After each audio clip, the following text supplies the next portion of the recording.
Empecemos. ¿Cómo estudiar la Biblia? Vamos a hacer un pequeño resumen de lo que hemos visto hasta este momento. En la primera clase vimos el concepto, datos interesantes de la Biblia, un poquito. ¿Qué es la Biblia? Vimos qué es la Biblia, vimos la estructura, vimos aspectos generales acerca de la Biblia, vimos el mensaje de la Biblia y por qué es tan importante conocer todo esto. Y en la segunda clase vimos prácticamente dos temas, el canon bíblico y la organización de la Biblia. ¿Sí? Aquí tengo algunos temas o datos interesantes para usted. ¿Sabías que el arca que construyó era de 3 pisos? ¿Alguien sabía? Bueno, era de 3 pisos, ¿sí? De 3 pisos. ¿Sabías que Sara y Abraham eran hijos del mismo padre? Pues cuando Abraham dice, ah, Sara es mi hermana, o di que eres mi hermana, bueno, en realidad lo estaba diciendo, o sea, estaba diciendo que es verdad, o sea, eran hermanos, ¿sí? Eran hermanos, ahí está el texto, por si acaso. Adán no tuvo suegra, dato interesante. La primera mujer que murió por un parto fue Raquel. ¿Sabías que Dios hizo un pacto con los hombres y le dio una señal como recordatorio, que es el arco iris, ¿cierto? Dato más interesante acerca de esto es que ese mismo arco iris está siendo utilizado por cierto grupo que va en contra de los mandatos de Dios. Así que todo esto no es algo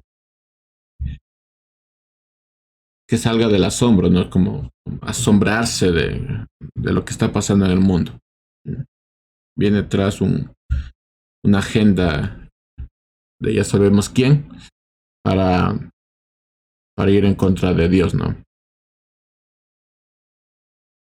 Así que no es de nada asombrarse que los mismos colores del arco iris sean, que es el pacto de Dios en cuanto a no volver a destruir la tierra, pues sea utilizada por cierto grupo.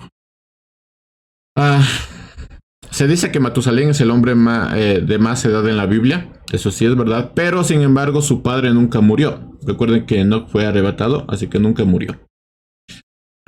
Yo le había dicho esto a una clase de jóvenes, pero si pudiéramos decir quién es el hombre con más edad, tendría que ser Enoch, porque Enoch nunca murió, nunca murió. Así que se siguen contando los años hasta el día de hoy de Enoch. Pero Matusalén está escrito como el hombre que vivió más años, pero Enoch, su padre, nunca murió. Así que, dato interesante. Listo, mis hermanos. Ahora sí, ¿cómo estudiar la Biblia? La Biblia es un libro humano y un libro divino. Hemos entrado, creo, en una de las partes que personalmente a mí más me agrada.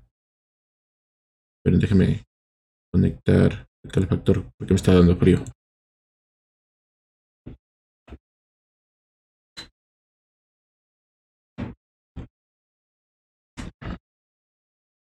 Listo.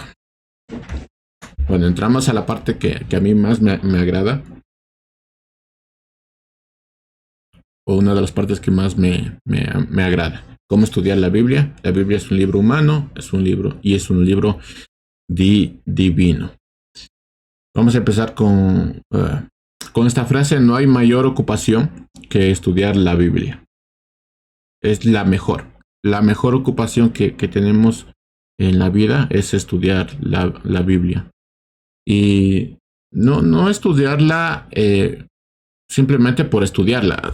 Si se acuerdan, la semana pasada les preguntaba si es que alguien había hecho esto de leer la Biblia en un año. Me contestaron uno que había leído en 2 años. Yo personalmente sí hice ese reto, porque es un reto. Y al final pues terminé diciendo, pues no aprendí nada. O sea, tuve que leer a veces por compromiso, por tratar de cumplir, ¿no?, el esquema que te dan. No digo que esté mal, no digo que esté bien, pero en mi postura, en mi visión, realmente no aprendí nada. Después, obviamente, al escudriñar la palabra, no te demoras un año. Es impresionante que que no te demores un año, te demoras toda tu vida y aún así, pues solo has escudriñado pocos versículos. Entonces, estudiar la Biblia no es un fin en sí. No estudiamos la Biblia por estudiar la Biblia. Debe tener un propósito el hecho de estudiar la Biblia.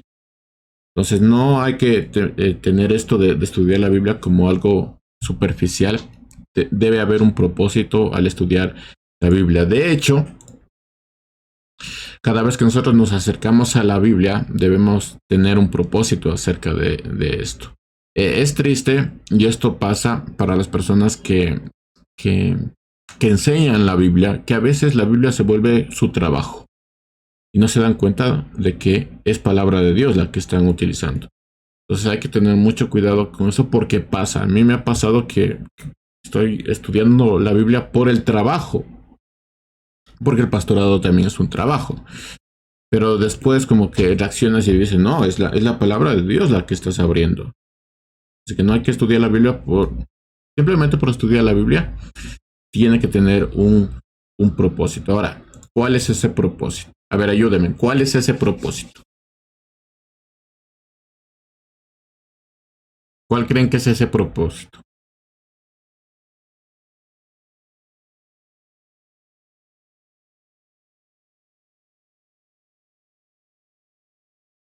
Bueno, Pastor, bendiciones.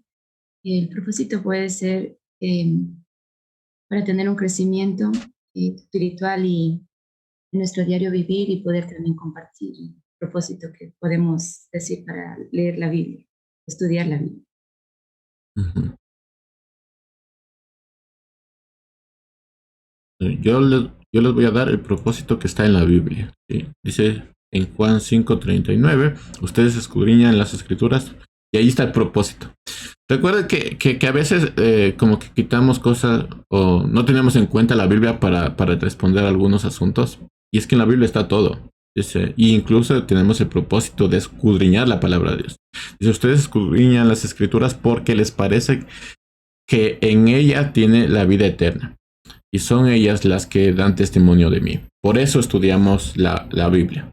Porque en ella encontramos vida. Ese es el propósito. En ella encontramos vida. No es un tema de reto, no es un tema de cristianismo, esto ¿leíste toda la Biblia? Y tú dices, no, todavía no he hecho el reto.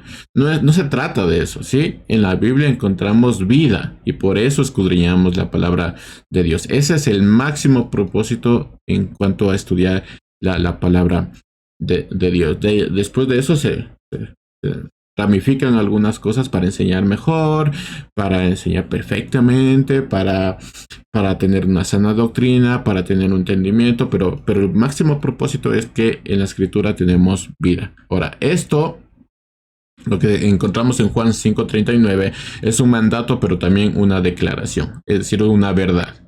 ¿Sí? Así que escudriñamos la Biblia, esto es un mandato porque en ella hay vida, pero también es una verdad, es una declaración. Sí, ahora, hay algunos principios en cuanto a escudriñar la Biblia, y son principios bastante prácticos, ¿no? El primero que tenemos es que el primer beneficiado del estudio bíblico debe ser el maestro. Esos son los principios. Si tú vas a estudiar la Biblia, el primer beneficiado tienes que ser tú. Si tú enseñas Biblia, si tú vas a hablar de la Biblia, el primer beneficiado tienes que ser tú.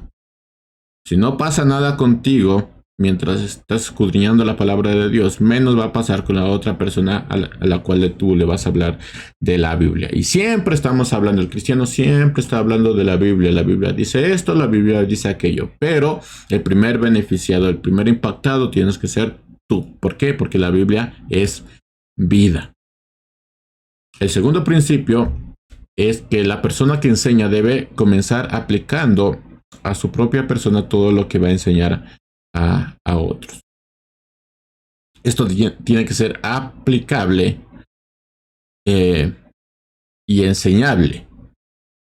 No simplemente pues botas un texto bíblico y ya se quedó ahí. No, no. Tiene que ser aplicable lo que tú estás hablando, lo que tú estás diciendo. Entonces escudriñamos la palabra de Dios para que sea aplicable para nuestra vida y no simplemente para tener conocimiento. A mí me llama mucho la atención el hecho de que hay cristianos que se graban textos bíblicos de memoria, pero no entienden lo que significa. Tiene que ser aplicable lo que tú estás leyendo. Si no, ¿para qué estás leyendo? ¿Para qué estás escudriñando la palabra de Dios si no es aplicable primero en ti? Tercero, el enseñador debe guardar un equilibrio entre lo teórico y lo práctico. La doctrina bíblica es práctica, ¿sí? La enseñanza bíblica tiene que ser práctica. Todo lo que una persona aprende de la Biblia debe ser práctico, tiene que ser práctico. Entonces, cuando nosotros escudriñamos la palabra de Dios, tenemos que fijarnos en eso, que sea práctico para nuestra vida, que no sea simplemente un versículo que nos vamos a grabar de memoria y listo, se acabó ahí. No, tiene que ser práctico, tiene que ser practicado en nosotros para que tenga sentido lo que hemos estado estudiando. De hecho, la palabra, cuando nos habla de guardar las escrituras, la palabra guardar significa practicarlo, ¿sí? Que sea parte de nosotros. Eso significa guardar, no memorizarlo, sino practicarlo. Que nuestra propia vida sea un reflejo de lo que hemos estado leyendo en la escritura. Entonces, tiene que ser práctico lo que vamos a estar leyendo. Y si vamos a enseñar, pues debemos guardar un equilibrio entre lo teórico y lo práctico. No todo es memoria, memoria, memoria. Tenemos que entender lo que estamos leyendo. Cuarto, el estudio bíblico, para ser eficaz, debe ser metódico, tanto en el aspecto abstracto como en el concreto. ¿Qué quiere decir esto? Que hay dos cosas en cuanto al estudio bíblico. Primero, el metódico, que es un tema ordenado. Hablamos de orden. O sea, nosotros tenemos que leer la escritura, tenemos que escudriñar la escritura, tenemos que escudriñar la Biblia de manera ordenada. Si no, pues no tendrá ningún sentido. Nosotros hemos visto que hay como 15 pasos o 5 como islitas que nos llevan a una sola verdad, que es Cristo. ¿Sí? Nosotros tenemos que aprender a leerlo de esa manera. Y desde la parte humana hay 3, que es más fácil. Entonces, tiene que ser el estudio, un estudio ordenado de la escritura. Normalmente, si alguien está haciendo esto, deje de hacerlo. Si en su devocional simplemente coge y abre la palabra de Dios en el texto que le corresponde, hay un problema ahí. Hay un problema porque vas a coger un texto, lo vas a aislar completamente del libro y lo vas a aislar completamente de la Biblia en general. Entonces, tiene que ser ordenado. Yo les recomiendo que cojan un libro de la Biblia y que lo recorran en sus devocionales, así, ordenado. No que cojan versículos aislados sin tener ningún sentido. Nosotros tenemos en las Biblias lo que se conoce como cuando buscas una palabra y encuentras varios textos de la Biblia que hablan de esa palabra, pero la realidad es que si coges eso, si haces eso y coges esos versículos aislados, te vas a perder de lo lindo, de lo bello que es estudiar un libro completo. Entonces, el estudio bíblico para que sea eficaz, tiene que ser ordenado. Lo mejor es coger un libro y leer todo ese libro, tomarse el tiempo para leer todo ese libro. Y también tiene que tener un sistema, es decir, tiene que ser sistemático. ¿Qué entendemos por estudio bíblico ordenado?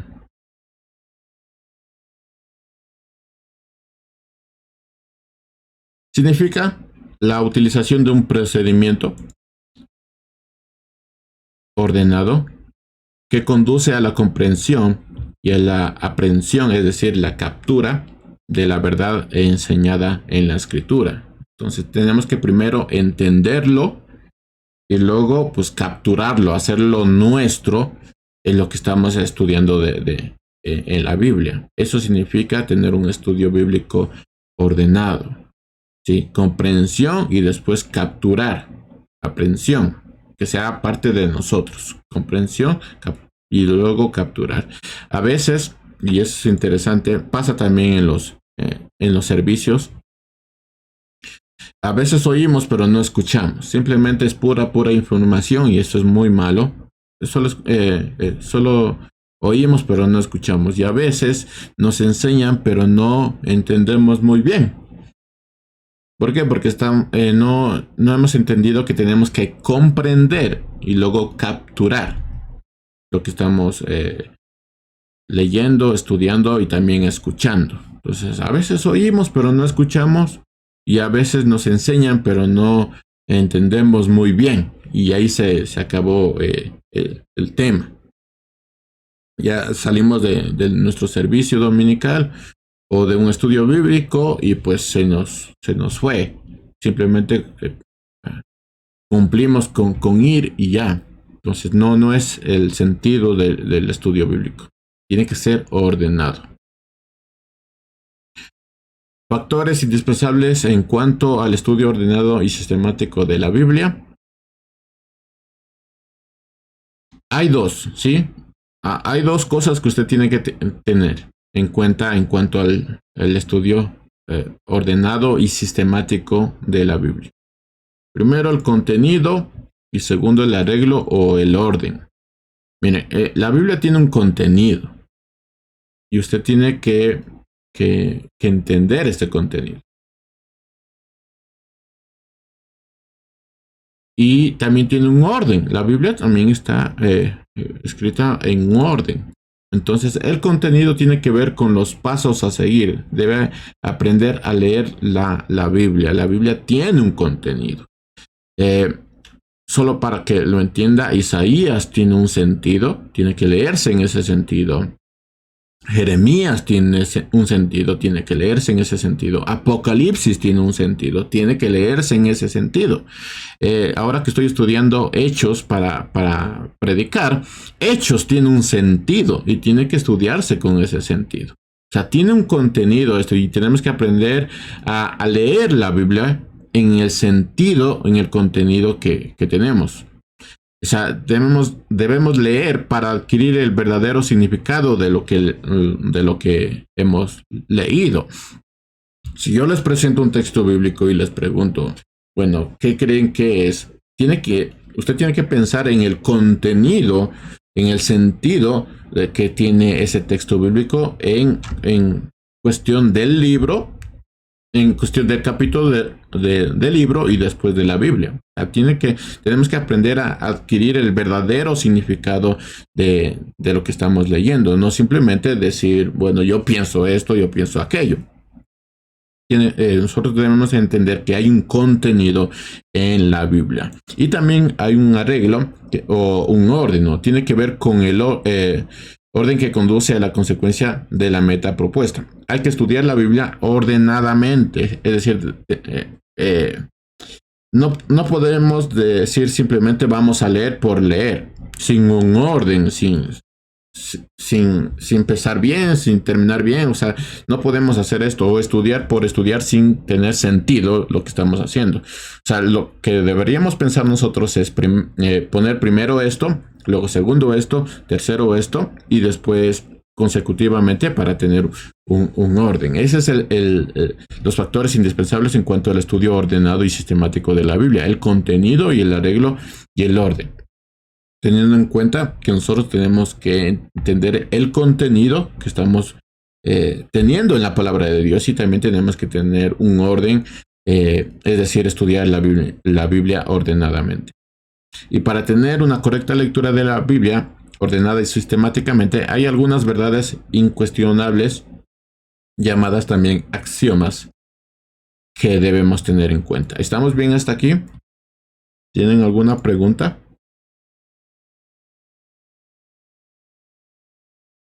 ¿Algún comentario? Sí, hermano Gonzalo, una pregunta. Está bien como manda ciertas Biblias de estudio a leer un libro que, por ejemplo, dice, empiece con el capítulo 3, regrésate al capítulo 1. ¿Así estaría bien o no? Créame que yo a veces leo así, pero no comprendo. Yo comprendo más cuando leo seguido los capítulos, perdón, los versículos. Los capítulos, los versículos. Depende de cada persona. Yo les voy a dar mi postura acerca de eso. Yo prefiero leer un libro completo. Sí, prefiero leer un libro completo. Me parece mejor, lo entiendo mejor y créanme, si leemos textos aislados nos vamos a perder de la profundidad de la escritura. Si bien estos libros devocionales de ayuda para nuestra lectura pueden verse como una ayuda, yo creo que son más un estorbo. ¿Sí? Yo prefiero comprarme o tener en la mano un libro que me ayude a entender los textos completos de un libro. ¿Sí? Que vaya consecutivamente enseñándome lo que significa eso para tener una comprensión. Es mi postura acerca de eso. No quiere decir que esté bien o que esté mal que usted utilice este tipo de ayuda, pero yo personalmente no lo recomiendo porque uno se pierde de la belleza de estudiar todo un libro. Imagínense en eso. Terminamos un libro o usted termina un libro y dice, pues lo logré, lo comprendí, lo entendí. Y, o sea, gloria a Dios, sigamos otro libro. Y eso, o sea, te pierdes de eso porque son textos aislados y al final no vas a comprender nada. Al final solo lo vas a ver en el sentido, pues, espiritual, digámoslo así, en el sentido espiritual, pero te pierdes de otras cosas al leer ese libro, ¿no? Entonces, personalmente yo no lo recomiendo, pero no quiere decir que esté mal, ¿no? Pero ya depende de cada persona. Lo recomendaría para recién nacidos, porque es una ayuda para que se vaya acostumbrando a la escritura. Lo recomendaría. Pero ya cuando vas creciendo te das cuenta de que necesitas algo más y ya no es lo mismo. Ya se vuelve incluso complicado encontrarse un libro devocional. Eso, mi hermana. ¿Algún comentario? ¿Pregunta? Antes de seguir. Bueno, está bien, hermano Gonzalo, porque cuando, por ejemplo, está, digamos, los libros así como le digo, dice empiece con la traducción y luego siga con el capítulo 4. Y yo lo estudio así, pero no le encuentro como la relación. Entonces yo prefiero empezar con el versículo 1, 2, 3, 4 hasta que termine, porque para mí no es bueno estudiar así. Gracias. Pues sí, yo también comparto. A ver, mi hermano Juan Carlos o Priscila. Cuénteme.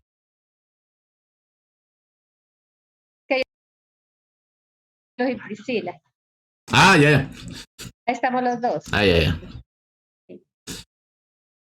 Listo, mis hermanos.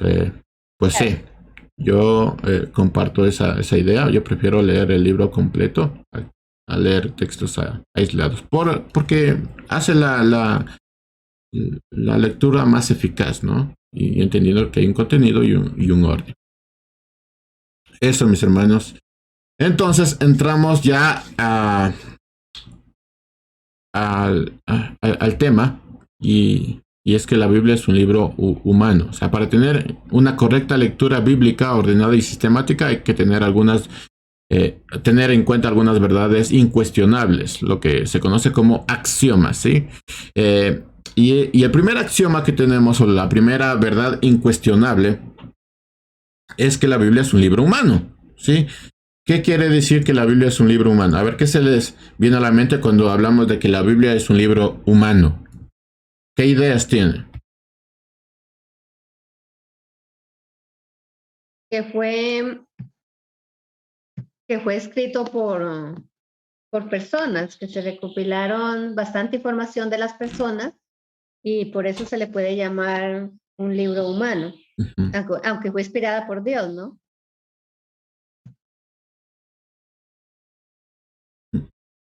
Pues sí. Cuando hablamos que la Biblia es un libro humano, la Biblia es un libro humano porque fue escrita por 40 escritores. Así que es un libro humano. fue escrita en un idioma humano. No vemos en ningún texto de la Biblia un idioma celestial, ¿no? Un idioma incomprensible. No, la Biblia fue escrito en un idioma humano. Tal vez no el nuestro, en nuestra cosmovisión, en nuestro tiempo, pero fue escrito en un libro humano, en un libro entendible, ¿sí? Y además fue escrito por alrededor de 40 escritores. Entonces, es un libro humano. También fue dado como una comunicación escrita en lenguaje humano. No hay ninguna palabra misteriosa en la Biblia. Ninguna. Nosotros lo volvemos misterioso, pero no hay ninguna palabra misteriosa en la Biblia. El idioma de la Biblia es el idioma que todos hablaban. Así que no hay ninguna palabra misteriosa, no hay ninguna palabra en idioma celestial. No hay eso. Todo es palabra humana, en un idioma humano. Y también el libro, la Biblia es un libro humano porque fue dada para que fuese entendido por los hombres. ¿Sí? Hay órdenes, hay verdades, hay muchas cosas en la Biblia y son muy claras. O sea, no es que no lo entiendes, son muy claras.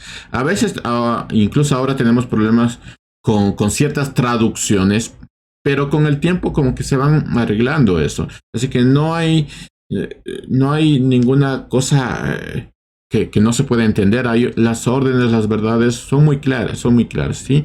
Dios quiere que el mensaje sea entendido. Entonces, es claro que tenemos un libro humano. Sí, no es un libro que nadie pueda entender. Entonces, ¿qué quiere decir que la Biblia es un libro humano? Pues la Biblia es un libro humano que fue escrito por hombres, que fue escrito en un idioma humano, que fue dado como una comunicación escrita en lenguaje humano y que fue dado para que fuese entendida por el hombre. La Biblia es un libro humano, no hay frases, no hay palabras misteriosas en la Biblia que no podamos entender.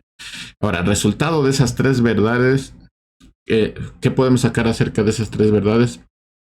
Primero, todo escrito bíblico incluyendo palabras, oraciones y cada libro, pues registrado en un idioma siguiendo un significado gramatical normal que incluye el uso del lenguaje figurado. ¿Qué quiere decir esto? Que la Biblia utiliza la gramática y todas sus figuras para hacerse entender. La Biblia es un libro humano y algo que debemos entender acerca de esto es que la Biblia no fue escrita en un idioma secreto. O sea, no hay que descifrarlo. ¿Sí? No hay que descifrar la Biblia. Hay que, sí, traducirlo para entenderlo, pero no hay que descifrarlo. ¿Sí? No está escrito en un idioma secreto. De hecho, una palabra que usted tiene que entender acerca de la Biblia y tener mucho en cuenta es gramática. ¿Sabe qué es gramática? ¿Alguien sabe qué es gramática?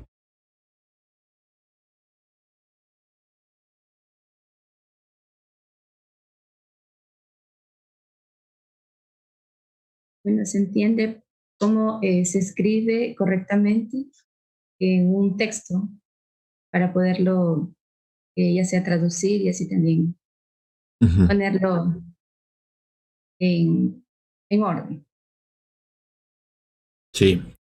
Gramática es el arte de hablar con propiedad y escribir correctamente. Eso es gramática, ¿sí? Y la Biblia tiene gramática. ¿Sí? Se entiende lo que estamos leyendo. Si alguna traducción es difícil de entender, pues váyase a otra traducción que le pueda ayudar a entender el texto bíblico. O sea, la Biblia tiene gramática. O sea, hay una forma de hablar y de escribir correctamente en la Biblia. Entonces, tenemos gramática.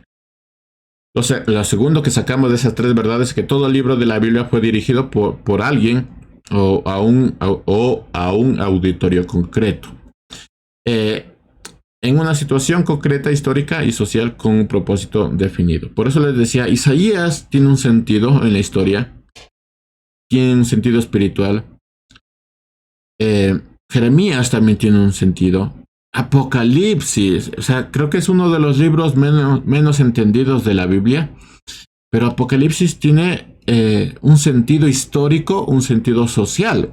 Así que hay que aprender a leerlo de esa manera. Si tú no quitas totalmente el sentido histórico y social de Apocalipsis, te pierdes de un montón de cosas. De hecho, se han interpretado cosas de manera equivocada porque tú no entiendes que hay un sentido histórico y social en Apocalipsis. Entonces, todo libro fue dirigido a alguien o a un auditorio concreto con una finalidad concreta. Hay un propósito en cada libro. Y es que los escritores lo escribieron en un tiempo concreto. Así que hay que tener en cuenta también ese tiempo concreto. Ningún libro de la Biblia fue escrito con un vacío histórico o teológico. Ningún libro de la Biblia. Todo tiene un sentido, ¿sí? Todo tiene una situación concreta histórica y social. Así que hay que leerlo también desde esa manera. La Biblia no es una experiencia subjetiva. Eso es interesante porque cuando hablamos de experiencia subjetiva es léelo tú y dime qué sentiste, qué aprendiste. Y después yo te voy a decir lo que yo sentí, lo que yo aprendí. No. Ahí tenemos un problema. Y podemos caer en eso de que Dios nos habla individualmente y que nos habla de diferentes maneras. No, en cuestiones de la Biblia no es una experiencia subjetiva. Hay un principio claro en la Biblia, hay un propósito claro en la Biblia. Si tomamos un texto bíblico, no podemos tener una experiencia subjetiva, o sea, no podemos tener una interpretación subjetiva acerca de lo que significa el texto bíblico, porque pues estaríamos leyéndolo mal, porque no sabemos lo que significa. Entonces solo damos nuestra opinión acerca de lo que significa, pero no entendemos lo que significa. Así que la Biblia no es una experiencia subjetiva. Ningún libro de la Biblia está escrito en vacío histórico, ¿no? Sin tener nadie en mente, ¿sí? Todos los escritores, si hablamos de que la Biblia es un libro humano, todos los escritores fueron humanos y escribieron en un sentido histórico y también en un sentido social.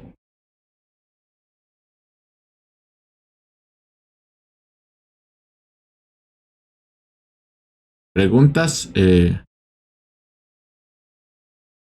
¿Algún comentario?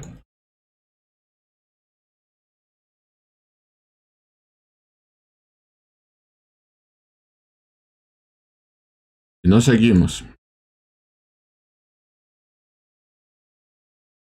Entonces, los libros de la Biblia fueron escritos para contestar preguntas concretas.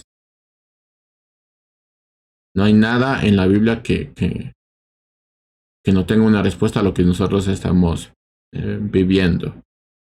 Hermano pastor, se silenció su micrófono. No se le escucha nada, por favor, gracias. Perdón.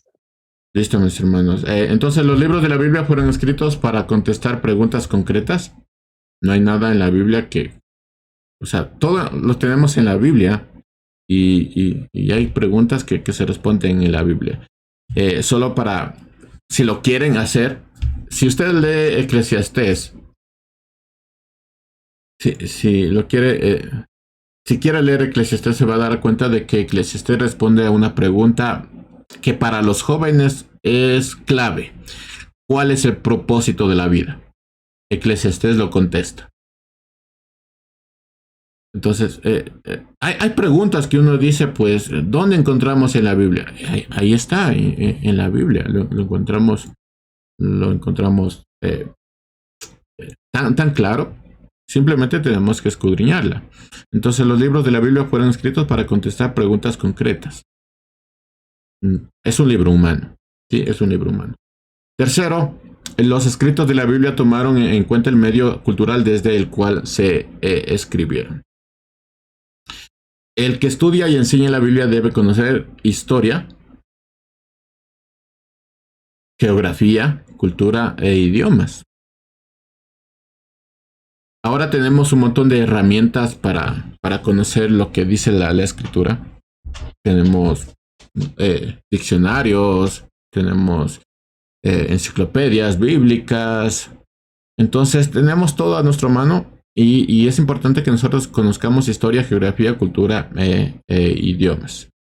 Entonces, no de memoria, no te vas a saber hebreo, ¿no? Pero por lo menos vas a entender que el libro que estás leyendo está escrito en hebreo, entonces tienes que irte a un diccionario hebreo para entender una palabra, y esa palabra puede tener otro significado. Si lo han visto, la palabra mundo en la Biblia tiene varios significados, no es el mismo en cada texto. Entonces, para que tú entiendas lo que está diciendo el texto, y si menciona la palabra mundo, entonces tienes que irte a un diccionario y decir, esto es a un territorio, esto es para el universo, esto es para la Tierra en concreto, esto es para un grupo en específico, porque es la misma palabra mundo, pero tiene un significado diferente porque fue escrito en una historia, en una cultura, en un idioma distinto al nuestro. Entonces nosotros tenemos que conocer todas esas cosas en cuanto a la Biblia, porque la Biblia también es un libro histórico, un libro geográfico, un libro cultural. Y también tiene idiomas, como ya hemos conversado al respecto. Cuarto, todo escrito bíblico debe estudiarse y entenderse a la luz del entorno cultural, no del nuestro, el cultural de ellos. Pregunta, ¿para quién fue escrito la Biblia?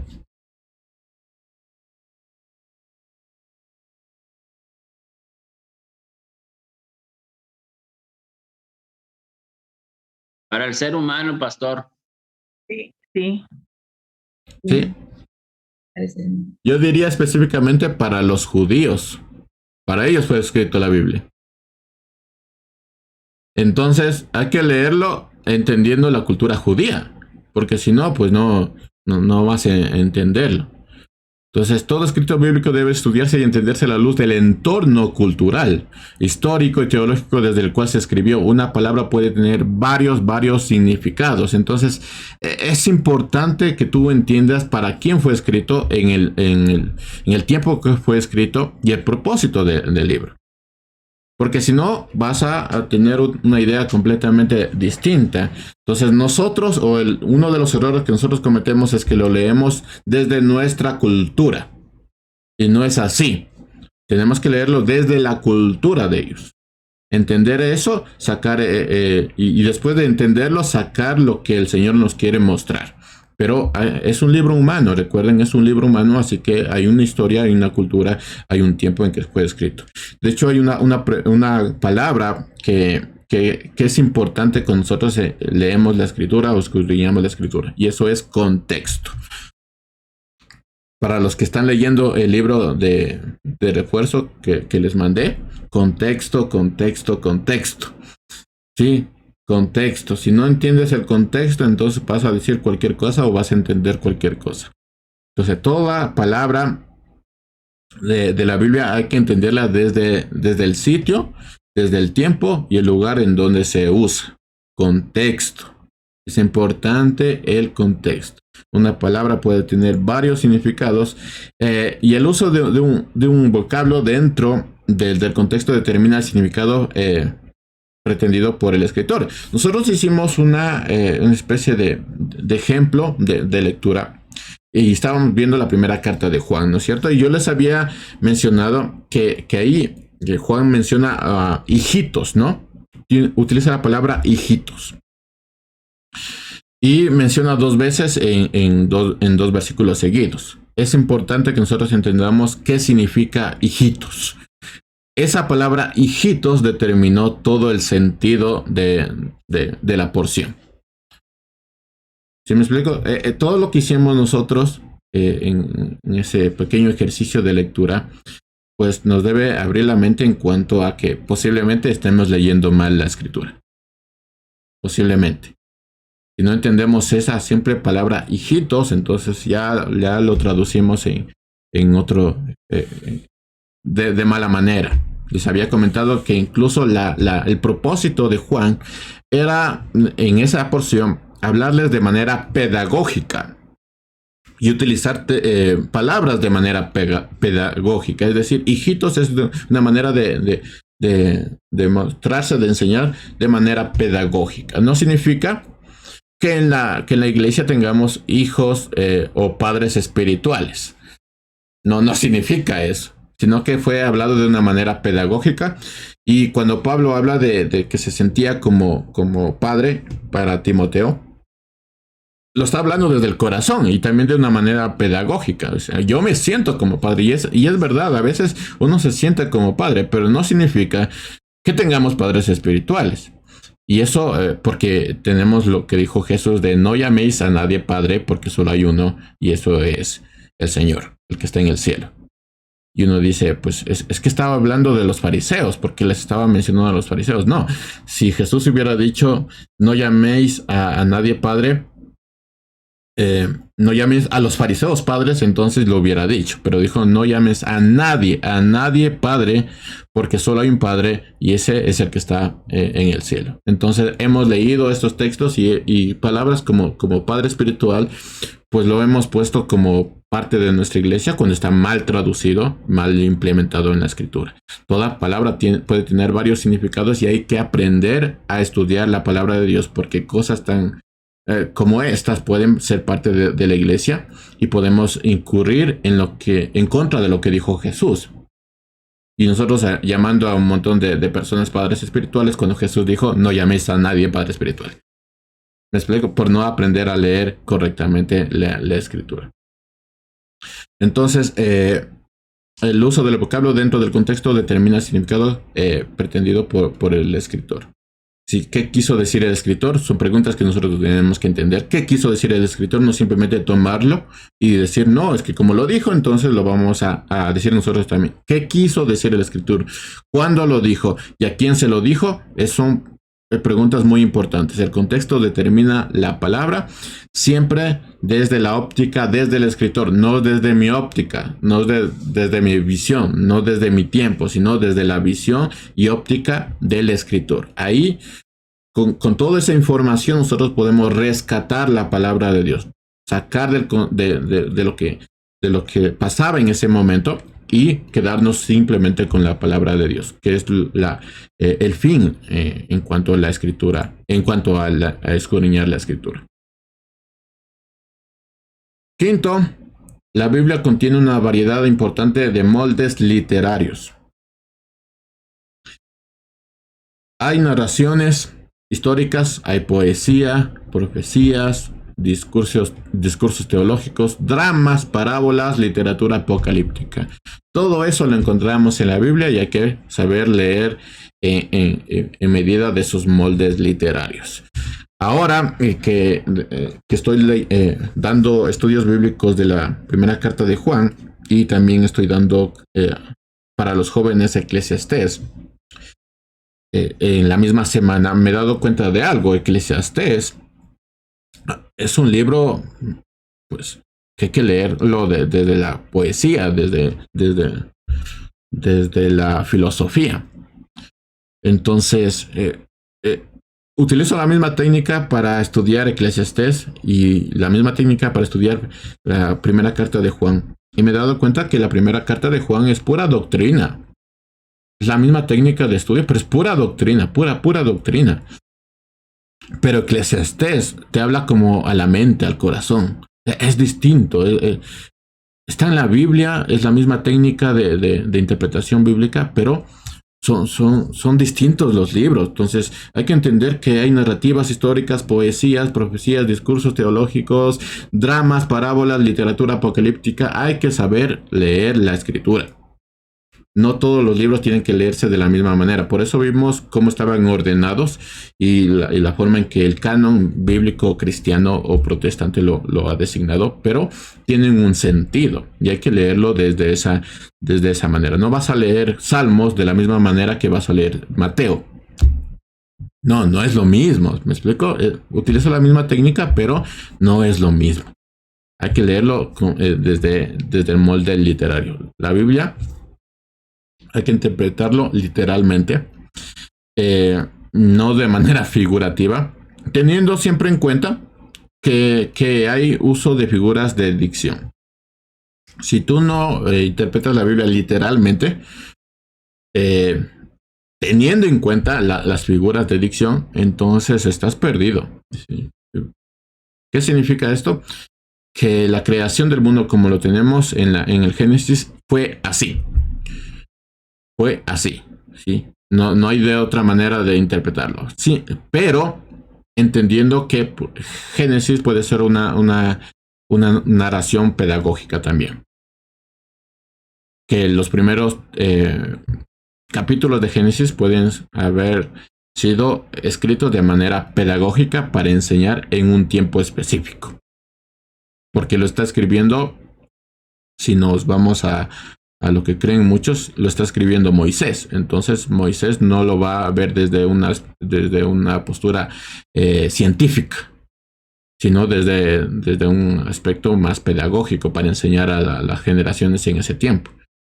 No es Salomón quien está escribiendo Génesis, que lo puede ver desde una perspectiva más científica, sino es Moisés en un tiempo específico quien está escribiendo Génesis. Pero lo tomamos literalmente. Fue así teniendo en mente el uso de figuras de dicción. No sé si me estoy haciendo explicar porque a veces puede ser esto confuso. Entonces cuando alegorizas la Biblia, eliminas la historia y el contexto. Es decir, posiblemente esto quiso decir, ¿no? Posiblemente. Pero no.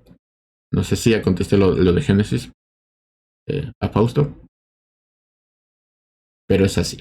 Sí. Génesis tiene que interpretarse literalmente, pero también teniendo en cuenta las figuras de dicción, las figuras que se utilizaron para escribir Génesis, pero fue así. No hay otra forma de hacerlo. Y podemos especular de las cosas que estaba pasando en Génesis, pero, hermanos, la Biblia es así.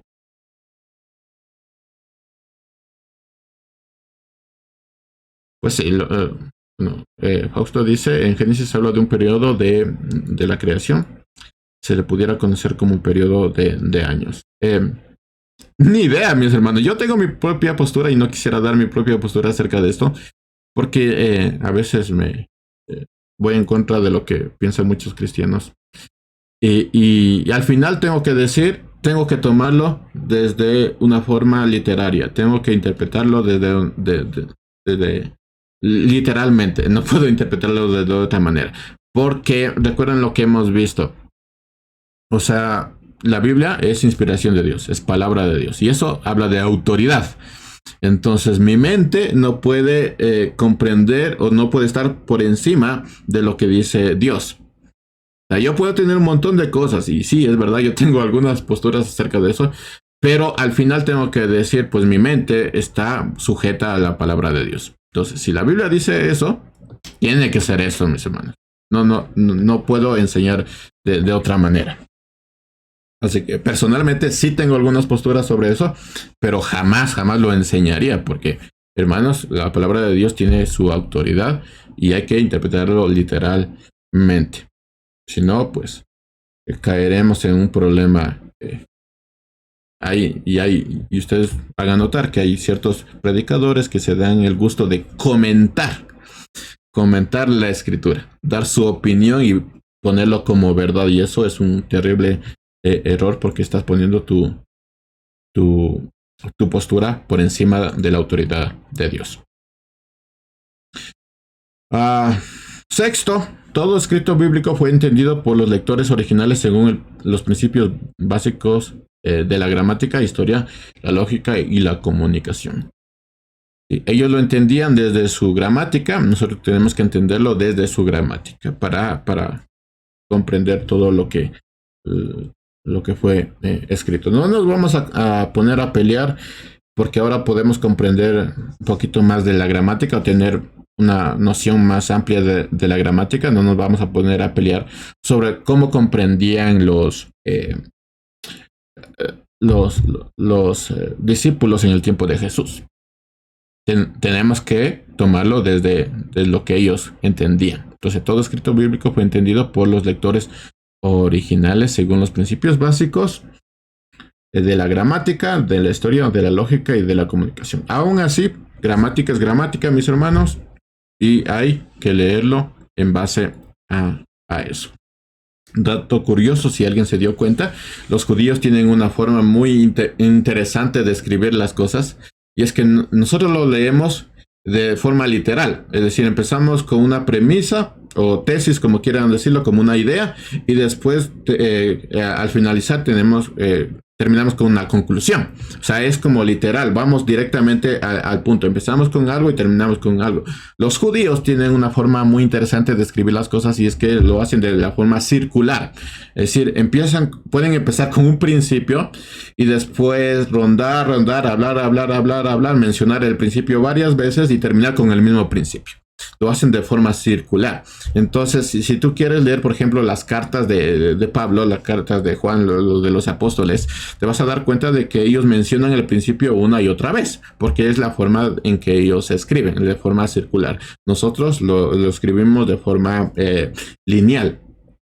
Empezamos con una tesis y después pues nos desarrollamos y terminamos con una conclusión. Ellos no. Ellos pueden empezar desde la conclusión y terminar en la conclusión. O ellos pueden empezar desde una idea que tenían y después terminar en la misma idea y mencionar el principio varias veces. Es muy interesante cómo ellos lo escriben. Hay que saber cómo ellos escriben y cómo es su gramática también, cómo es su forma de escritura, porque es bastante interesante. Ya cuando te acostumbras, después es bastante sencillo escudriñar la palabra de Dios. Preguntas hasta aquí, porque ya entramos en la segunda verdad.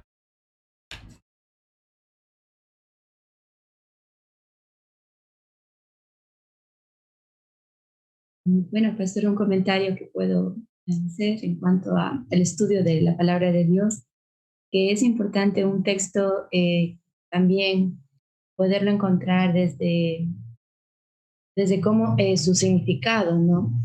Porque para interpretar un versículo bíblico se necesita conocer también quién lo escribió, en qué fecha, su historia, el lugar, y muy interesante para poder también explicar al oyente o también predicar y así poderlo, como usted lo mencionó, entenderlo en sí mismo para poder explicar.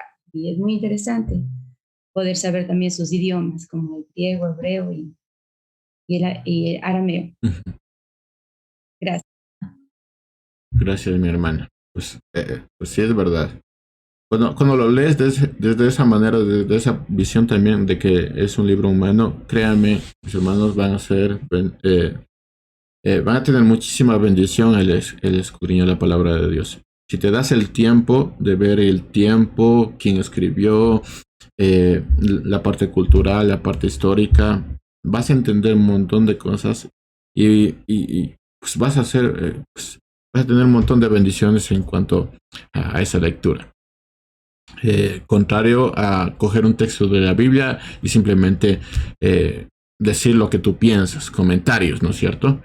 Entonces, errores que muchos predicadores también lo hacen, que cogen un texto y se empiezan a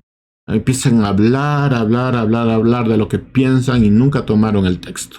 ¿Sí? Nunca te explicaron el texto, nunca te hablaron de la palabra de Dios, simplemente fue comentario tras comentario y la verdad es que pues, no sabía nada acerca del texto. Entonces, también nos puede pasar a nosotros, ¿no? Podemos criticarles a ellos o a criticar a muchas personas, pero también nos puede pasar a nosotros. Cogemos un texto y creemos que podemos interpretarlo sin estudiarlo, sin escudriñar la palabra de Dios. Listo, mis hermanos. La segunda verdad que tenemos es que la Biblia es un libro de origen divino. Ahora, pregunta para ustedes, ¿qué significa eso? ¿Qué significa que la Biblia es un libro de origen divino? ¿Qué se les viene a la mente?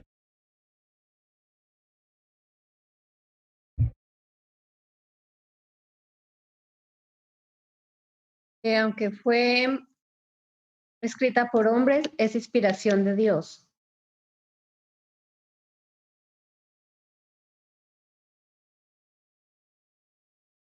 Sí. Toda la escritura es palabra de Dios. Eso significa que la Biblia es de origen divino. Ahora, déjenme profundizar un poquito en esto porque es importante. No sé si han escuchado ustedes o si tienen esta costumbre de parafrasear o dictar frases de algún predicador o de algún personaje famoso, de algún ser humano famoso. Me he topado con muchas personas que tienen como bases cristianas lo que dijo tal predicador, lo que dijo tal músico, lo que dijo tal profesor. Y no tiene ninguna base bíblica para su vida. Entonces, y eso es un problema porque si entendemos que la Biblia es de origen divino, quiere decir que toda la escritura es palabra de Dios y eso habla de autoridad. No quiere decir que quitemos totalmente lo que dicen estas personas, pero a veces nos basamos más en lo que ellos dicen, en lo que ellos interpretan, en lo que ellos entienden, en lugar de la palabra, en la palabra de Dios. No sé si les di este consejo, pero creo que les puedo volver a repetir. Jamás discutan con una persona más bíblica que ustedes. Jamás lo hagan. No discutan con una persona que sabe más de la Biblia, que se memorizó más textos de la Biblia. No. Personas que son más bíblicas que ustedes. Jamás discutan, aprendan de estas personas. ¿Qué quiere decir ser bíblico? Que lo que tú has leído ya se volvió parte de tu vida. Entonces, hay predicadores que son muy bíblicos. O sea, que su vida, que su forma de hablar, habla de escritura. Entonces, con ellos no discutas. Aprende y calla. Jamás discutas con una persona más bíblica que tú porque vas a quedar mal, ¿no? Tú puedes utilizar, no, es que tal predicador dijo esto, no, de que tal maestro dijo esto. No, eso no es Biblia. Eso es un comentario de alguien. Jamás discutas con una persona más bíblica que tú. Toda la escritura es palabra de origen divino. Toda la escritura es palabra de Dios. Entonces la escritura es soplada por Dios. De hecho, eso significa, inspirada es soplada. Es como si Dios de su boca soplara vida. Eso significa inspiración. Soplo de vida. Recuerden el texto que vimos al principio del propósito de por qué escudriñamos la palabra de Dios. Porque en la palabra de Dios hay vida. Y es que la escritura es soplada, es inspirada por Dios. Dios es la fuente y origen y el autor de la Biblia. Dios inspiró, sopló, transmitió a alguien, a un hombre, para que escribiera lo que él quería que se escribiera. Entonces, tiene autoridad divina, es de origen divino. Y eso hay que tenerlo muy, muy, muy en cuenta. Cuando estudiamos la palabra de Dios, tener muy en cuenta. Les había mencionado que a veces uno de los errores que tenemos los que predicamos, enseñamos, y es que a veces se vuelve un trabajo y solo nos metemos en el trabajo y estudiamos la palabra de Dios. ¿Por qué? Porque tenemos que dar una clase, porque tenemos que dar una predicación, pero no nos damos cuenta que es fuente de vida, es origen divino. La palabra de Dios, la que tenemos, es soplado de Dios. Es de origen divino, no nos damos cuenta de eso. Así que hay que recordar a veces, hay que recordar a nuestra alma, a nuestro corazón, que tenemos en la palabra de Dios, en ese librito, inspiración del mismo Dios. Entonces, ¿qué es la Biblia? Pues ahí tienen 2 Timoteo 3, 16, 17, que es el soplo de Dios. Eso es la Biblia, el soplo de Dios. ¿Cómo se hizo? Según de Pedro 1, del 19 al 21, ninguna escritura es de origen privado. ¿Qué quiere decir? Que no es de origen privado, que no es de interpretación privada. Ninguna escritura es de interpretación privada. O de una interpretación subjetiva, ¿no?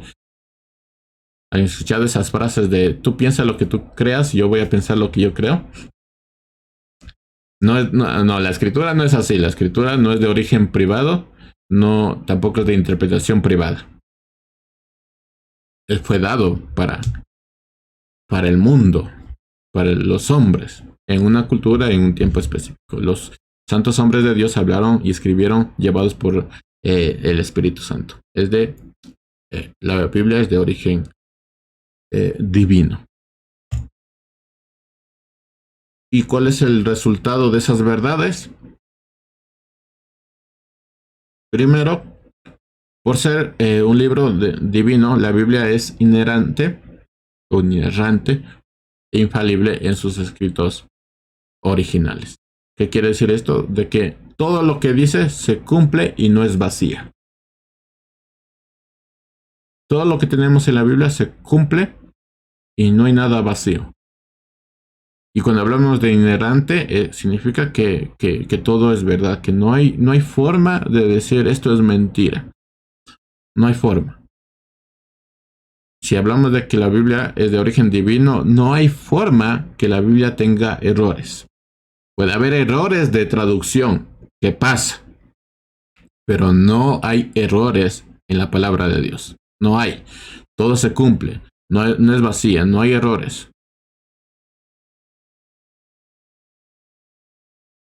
Segundo, por ser un libro divino, la Biblia es un libro autoritativo y habla con autoridad total y final. Al final, mis hermanos, la Biblia es la Biblia. Recuerden cuando hablamos del divorcio, que muchos tenían la idea de, no, porque le fue infiel ya puedes divorciarte, que eso es bíblico. No, el Señor dice, Malaquías, yo aborrezco el divorcio.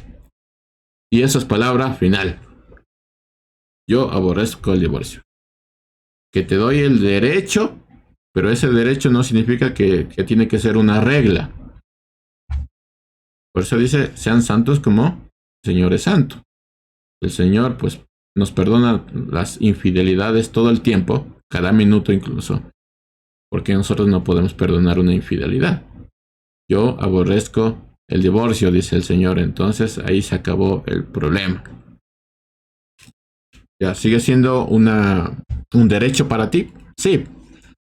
Pero no es una regla, no es obligatorio, ¿no? Ay, me fui infiel, entonces me divorcio porque eso es bíblico. No es una regla, ¿sí?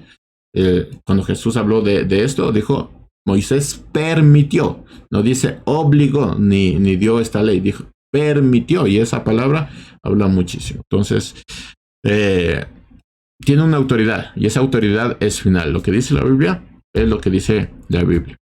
No sé si se han dado cuenta, pero en nuestras congregaciones a veces se pone por encima nuestra postura doctrinal, por encima de la misma palabra de Dios. Y hay que tener mucho cuidado con eso. Mucho cuidado con eso. Porque a veces dice, ¿qué cree tu iglesia? Bueno, mi iglesia cree esto. O sea, mencionas la postura doctrinal y no la palabra de Dios. Y por eso salen tantas diferencias entre congregaciones. Porque a veces se pone la postura doctrinal por encima de la palabra de Dios. Si todas las iglesias pusiéramos la palabra de Dios como autoridad final, imagínense, estaríamos felices de la vida. No habría casi diferencias de iglesias a iglesias o de congregaciones a congregaciones. Estaríamos muy bien si no pusiéramos nuestras posturas doctrinales por encima de la palabra por la Biblia, ¿no? Ella es final, tiene una autoridad total y final. Todos los puntos topados en la Biblia son con autoridad divina, ¿sí? Soplado de Dios, es palabra de Dios, así que es final. Y es como cuando concluyes una discusión, porque ya no puedes discutir sobre eso. Así es la Biblia. Final, se acabó. No hay otro. Tercero, puede ser un libro divino. Por ser un libro divino, posee una singularidad que no posee ningún otro libro. Sí, aunque habíamos mencionado, hay la Biblia de los médicos. Es una recopilación de textos que ellos tienen que leer en su facultad. Se llama Biblia. También hay Biblia de ingenieros, hay Biblia de arquitectos. La Biblia, nuestra Biblia, ¿no? La palabra de Dios tiene una singularidad que no posee ningún otro libro. Y es que reconoce el principio y el fin de la personalidad y unidad de la Trinidad de Dios. O sea, encontramos ahí a Dios y Tenemos a Dios Padre, a Dios Hijo y al Espíritu Santo ahí en la Biblia, así que tenemos una singularidad. También explica satisfactoriamente que el hombre fue creado por Dios, hecho a su imagen y semejanza. Lo explica. No hay duda sobre eso. Nosotros fuimos creados a su imagen y semejanza. Semejanza, no igualdad, por si acaso. Somos hechos semejantes, no iguales a Dios. No somos diositos chiquitos. Ni nada que se parezca a ese tipo de declaraciones. También explica la caída del hombre como rebelión voluntaria contra la voluntad revelada de Dios. Explica el porqué del pecado, el sentido del pecado, explica cómo cayó el hombre. Entonces todo lo tenemos en la Biblia. También nos presenta el pecado como algo inexcusable y bajo el juicio y castigo eterno. Todo pecado es abominación para el Señor. Mentira pequeñita es pecado. Sigue siendo abominación para el Señor. Mentira sigue siendo pecado. A veces ponemos pecados más fuertes y más débiles, como que los pecados tuvieran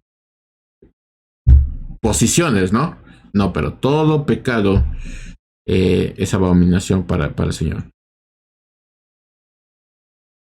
Si lo piensan, criticamos a muchos asesinos, violadores, pero nosotros estamos súper bien siendo mentirosos y chismosos. Cuando todo pecado es lo mismo para el Señor. Sigue siendo pecado, ¿no? Hay pecados más escandalosos y otros pecados como menos escandalosos, pero siguen siendo pecados, sino que nosotros tenemos una postura. Y enseña el gobierno soberano de Dios en el universo. Entonces, por ser un libro divino, posee una singularidad que no poseen ningún otro libro. Y eso es interesante de la Biblia. Cuarto, por ser un libro divino, la Biblia posee misterios. Solo Dios puede dar la verdad y verdades que el hombre necesita saber. ¿Qué significa eso? Que hay profecías y profecías que se cumplieron. Hay otras profecías que se van a cumplir, que no sabemos cuándo, pero son profecías. También hay milagros que uno dice, pues no entiendo cómo pasó eso. Sigue siendo un milagro. No entendimos, pero sigue siendo un milagro. Y también hay doctrinas que es posible que sean como algo misterioso, pero solo revelado por el Señor. O sea, es como si te cuesta entender esa doctrina, pero te cuesta entender no porque sea difícil leer el texto bíblico, sino porque simplemente Dios todavía no quiere que lo entienda. Entonces, por ser un libro divino, también posee misterios, profecías, milagros, doctrinas. Hay cosas que no vamos a entender nunca. Hay cosas que no vamos a saber nunca. Y es que la Biblia posee eso. Porque no hay que compararnos, ¿no? Nuestra mente finita con la mente infinita del Señor. Así que hay cosas que simplemente no vamos a entender. Y hay otras cosas que simplemente no podemos saber. Por ejemplo, ¿cuándo vendrá el Señor? Nadie lo sabe. Intenta descubrir el año, la fecha, los eventos. No vas a saber nunca cuándo el Señor va a venir. Simplemente cuando Él venga, vino y punto. Y es posible que ni siquiera estuviste preparado para eso. Entonces, hay misterios en la Biblia y hay que tomarlos de esa postura. ¿De qué? Son misterios. Punto de partida para el pasaje bíblico.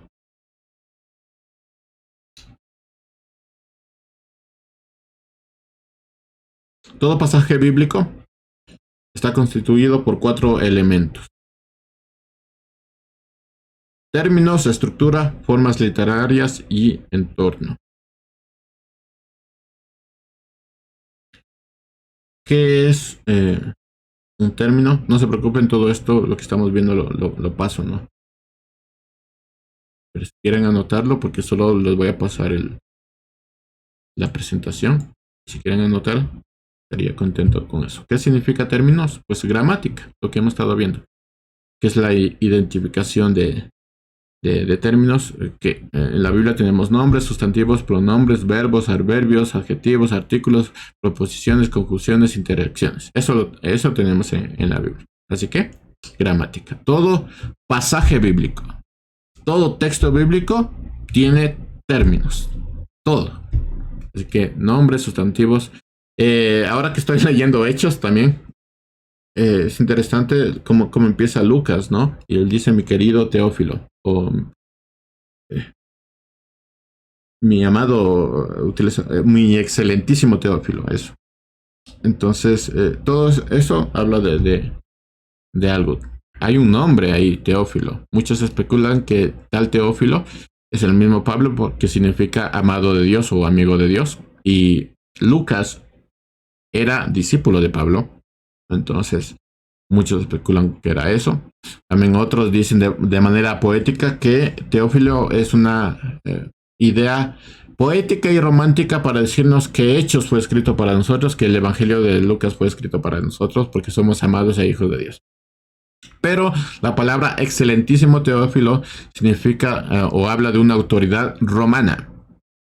De hecho, en Hechos lo vuelvo a repetir con otros personajes que tenían autoridades romanas. Creo que había... bueno, búsquenlo.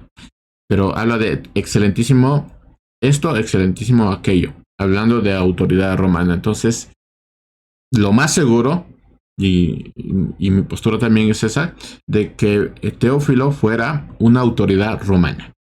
Que pagó a Lucas, que le dio dinero a Lucas para que él hiciera el Evangelio de Lucas y Hechos de los Apóstoles. Entonces, solo ahí, miren, tanta información que tenemos solo en la palabra mi excelentísimo Teófilo. Si quedará solo Teófilo, ya hablaríamos de otro aspecto, pero dice excelentísimo Teófilo y eso nos da pie para otras cosas. Entonces hay nombres, sustantivos, pronombres, verbos, adverbios, adjetivos, artículos, preposiciones, conjunciones, interacciones. O sea, tenemos gramática en la Biblia. Todo porción bíblica, todo texto bíblico, todo pasaje bíblico tiene gramática. Así que tiene términos. Estructura, que es la relación e interacción entre los términos. Esa es la manera de comunicar ideas. Entonces tenemos frases, tenemos cláusulas, tenemos oraciones, tenemos párrafos que nos ayudan a entender los términos y lo que está tratando de decir la Biblia. Si usted coge un pasaje y empieza con dicho esto o dado esto, entonces quiere decir que es un párrafo distinto al que fue al anterior, pero tiene que ver con lo anterior. Entonces ahí más o menos uno puede interpretar lo que está tratando de decir el escritor. Entonces tenemos frases, cláusulas, oraciones, párrafos, tenemos gramática, tenemos una estructura en todo pasaje bíblico. Aún diciendo que los judíos tienen una forma muy interesante de escribir, aún sigue habiendo frases, cláusulas, oraciones y párrafos. Aún sigue habiendo eso. Formas literarias. En la Biblia tenemos literatura discursiva y lógica. Pablo tiene mucho de eso. Mucha literatura lógica. Mucha de eso. Pedro no tanto. Sí. Pedro es más de literatura discursiva. Es un discurso que está diciendo Pedro. Entonces, es distinto, ¿no? Es distinto. A veces hablan de lo mismo, pero es distinta la forma en que ellos utilizan las formas literarias. Tienen prosa narrativa, tienen poesía. Para los casados, Cantar de los Cantares. Mis respetos.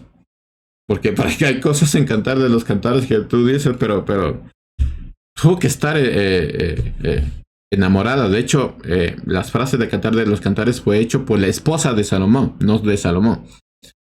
Fue hecho por la esposa de Salomón, mencionando cuánto amaba a su esposo, diciendo mi amado, viene cantando, viene saltando. Sí, fue hecho por la esposa de Salomón, algunas frases.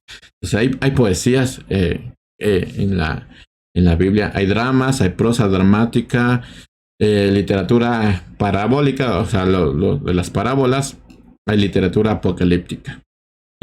Hay formas literarias en la escritura. Y tiene un ambiente, un entorno del pasaje, llamado también contexto. Al final, mis hermanos, lo único que deseo después de esta clase es que se queden con esta palabra que puede traer muchísimos recuerdos. Contexto. Contexto. Las palabras adquieren su significado concreto dentro del contexto el cual se usaba. Entonces, contexto, contexto, contexto. Al final es mi deseo que se queden con eso, que aprendamos a leer muy bien la escritura en base al contexto, contexto, contexto. Y terminamos con esto. La Biblia es la palabra de Dios, pero fue escrita en un vocabulario humano. Por lo tanto, es importante estudiar la gramática, la literatura, la historia para comprender el mensaje de la escritura. Entonces, la Biblia, ¿cómo estudiamos la Biblia? Desde el aspecto humano, pero también desde el aspecto divino. La Biblia es de origen humano, pero también de origen divino. Y esas dos cosas tienen que complementarse para ser eficaz nuestra lectura.